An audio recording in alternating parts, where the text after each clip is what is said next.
This funny little succulent is called Sempervivum arachnoideum, and arachnoideum basically calls to mind spiders and arachnids.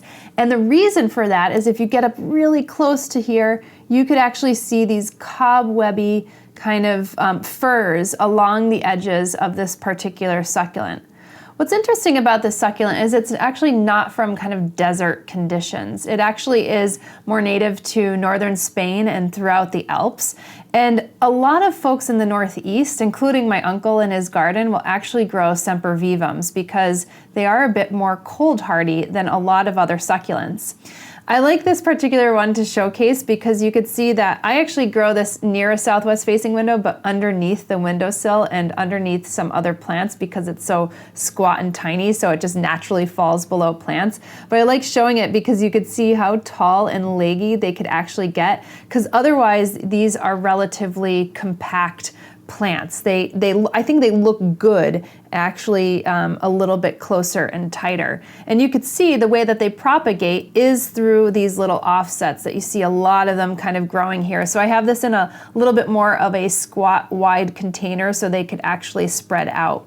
If you don't want to see this kind of legginess happen, I would actually just kind of clip this off. You can probably propagate these as well, but I don't know why you would unless you liked something that looks a little bit tall or leggier.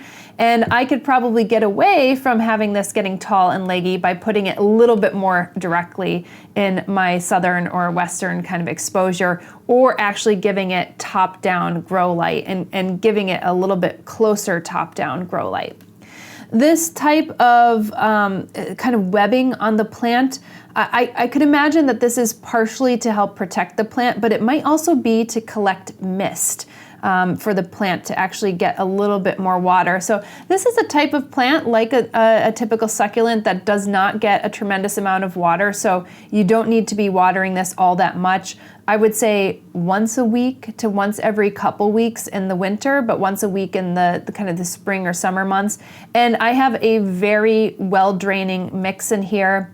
I try not to water as much because this does not have a hole in the bottom of the pot. So when I'm watering something like that, maybe I'll just water to about 3/4 of the way for if I imagine the kind of water being soaked up within the soil, and because I don't want it to be kind of like filling up the base of it. So you just want to get the soil evenly moist about 3/4 of the way. So how much ever water that actually takes, you start getting a little bit of a feel for it.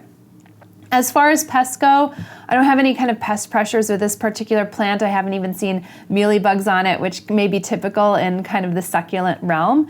And as far as fertilizing goes, you could go with a typical succulent or cacti fertilizer. If you're doing it on a monthly basis during the grow season, that should be fine for this particular plant, but you could go a little less or a little bit more depending on how well it's actually growing. And if you want to split this plant apart, I already mentioned that it kind of grows by offsets, but if you want to split it apart, you can easily kind of like work away a little offset and then plant it up elsewhere in another pot.